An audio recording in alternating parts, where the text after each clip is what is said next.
Painful one for your boy, Dalton.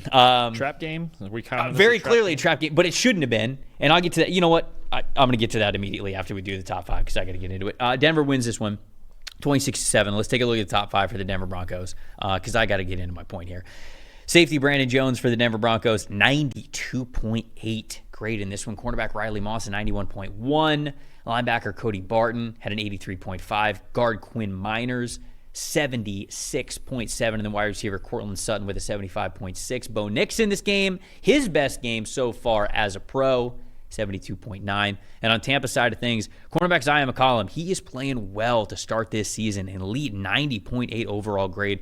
They needed him, but clearly they needed a lot more guys as well. Offensive tackle Tristan Wirfs, 85.2 in this grade. Cornerback Tyke Smith, the rookie slot defender, he had a really good day. Almost had an interception himself, 85.0 grade in this one. Wide receiver Chris Godwin with a 74.6. And then rookie center Graham Barton with a 74.3. Baker Mayfield, I believe his lowest graded game. 60. He was in a similar range last week. Yeah. It's close. You know, I should have double-checked that before I brought it up. Good job, Trev. 60.6 grade is what he had here for Baker Mayfield. You know, I talked about, you brought up, this could be a trap game. It really shouldn't be, because I'm just going to zoom right to my most disappointing, and that's Todd Bowles in this game. And I think Todd Bowles is fine. He's a great defensive coach. He's had some masterful defensive game plans during his NFL career.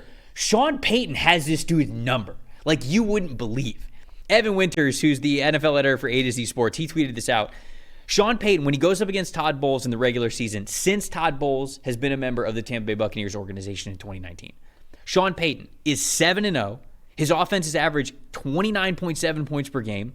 6 out of the 7 games, he has scored more than 26 points, and 5 out of the 7 have gone for more than 31 points. He has now beaten Todd Bowles with Drew Brees, Jameis Winston, Taysom Hill, and now Bo Nix.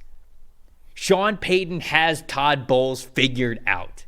And it's terrifying that there is somehow that successful of a blueprint, because we were watching that game, right? And we watched the beginning of that game and we go, all right, so they're just going to play press man and get burned all day? Because that first drive, it felt like Tampa was just calling press man coverage, and Sean Payton had the answers. And then the second that Todd Bowles went to off cover 3 or off quarters, they had the answers for it. He was one step ahead of Todd Bowles. 10-yard outs.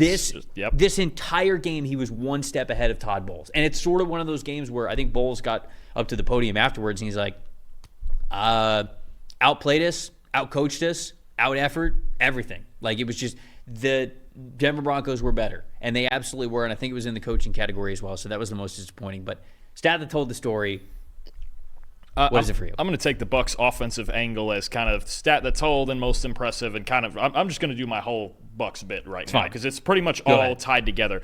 Baker Mayfield, average depth of target, 3.5 yards, lowest of his career. The Broncos defensively said, we're going to put Surtain on Mike Evans, and the rest of us, we're going to sit back and just not make any mistakes and make tackles in front of us, and you're just not going to make big plays.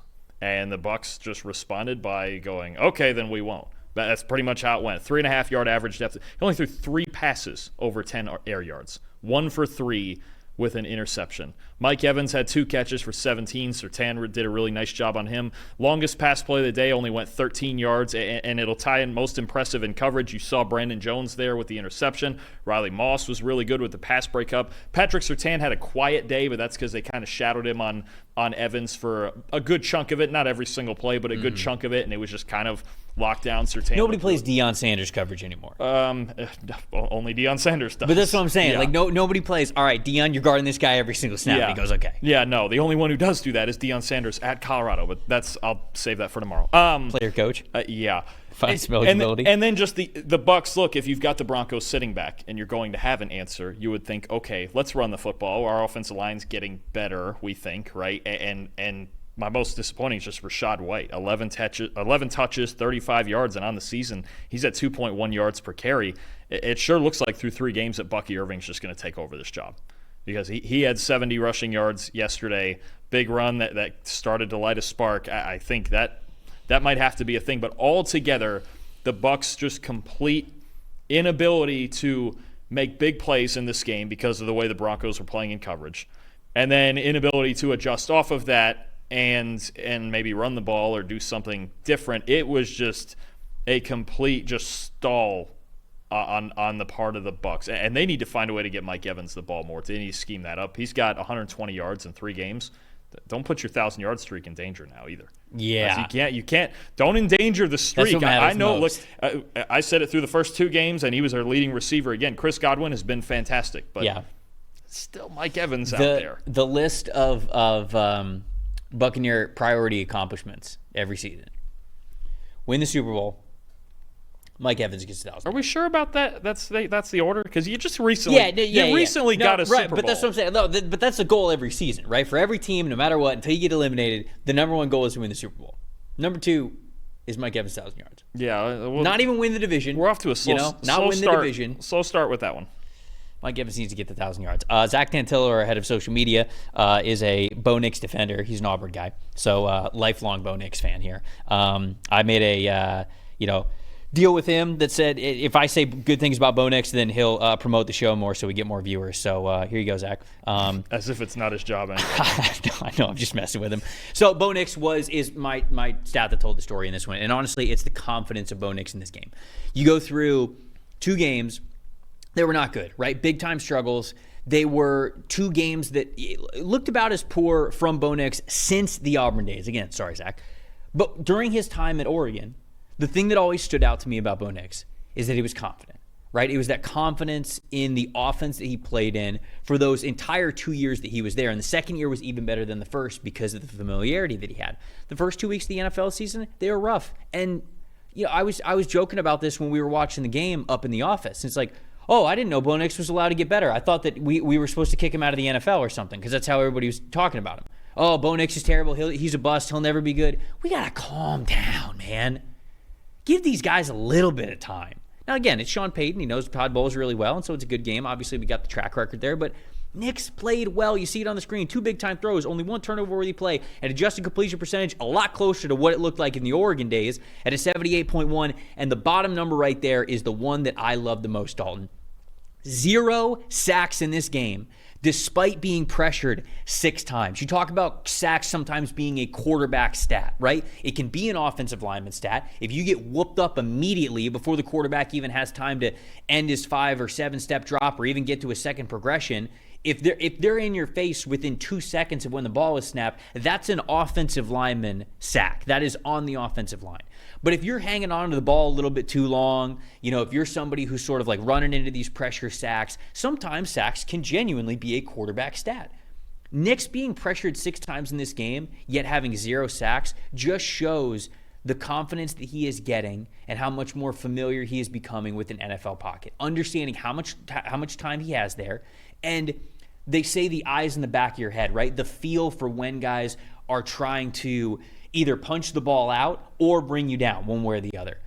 Nix had a better feel in week 3 than he did in week 1 than he did in week 2. And it's a little bit of a progression, but it was great to see from the young rookie in Nix, who obviously a matchup that his head coach knows very well. But that confidence he played with was fun because I do think that Bo Nix can be an NFL quarterback when he plays with that kind of confidence. So it was nice to see that in an NFL uniform. For sure. I think one thing that stuck out to me too, 47 rushing yards in this game. I thought in the preseason one of the things that he brought was his mobility and his ability to either create out on the move or just take off running. We didn't see a whole lot of that in the first 2 games. And again, I think you can be as decisive when running as a quarterback, like I just mentioned with Fields, as you are as a passer. And I think there were moments in this game where it was like, you know what, just keep it, take my 8 yards, and we'll move to the next play. You did see a lot more of Nix of what we saw in the preseason in this game and at Oregon for that matter, and we'll even throw it all the way back to Auburn, although we'd like to see more of the Oregon stuff. You just saw, you're right, confidence is key, and with Nix, it's always about timing and decision-making, and just one turnover-worthy play, too, is good to see after a couple weeks where it was pretty uncharacteristic with him giving the football away. Most impressive? Broncos secondary. Okay. Just lit it up. Same thing. Just lit up the Bucs. Just no big plays. Longest pass allowed, 13 yards. Brandon Jones with a big interception early. Surtain locking down Mike Evans. Just the entire effort of Denver just shutting down big plays from the Bucs was huge for their defense. It allowed their offense to work from ahead. My most impressive, Courtland Sutton. Really nice day from Courtland Sutton. Whether he was going up against Jamel Dean or Ty McCollum or whoever it was, I felt like he was having a really big day. Caught 7 of 11 targets for 68 yards. Most important stat that I like here about Courtland Sutton, he's got to be a contested catch guy at the sideline. 3 out of 5 of his contested catches, he was able to haul in. That's the identity that I need you to have for this team. Because Nix, as he learns what NFL Open really is, and it's a lot tighter than it is in college, sometimes you just got to throw it up to your guys that are good contested catch players, and Courtland Sutton being able to prove that this weekend, I think was really good for Nix. Most disappointing for you before we move on to the next game. I had Rashad White. I don't know if it's call it running back controversy now, if Bucky Irving's going to take over as the starter, but I think either way, they really need both of these guys to be somewhat productive. You can't have Irving's not the type of guy that's going to be out there every snap and getting 35 touches, I don't think. But they need more from White. They need more from Mike Evans. There's just certain players on this offense they need more from right now.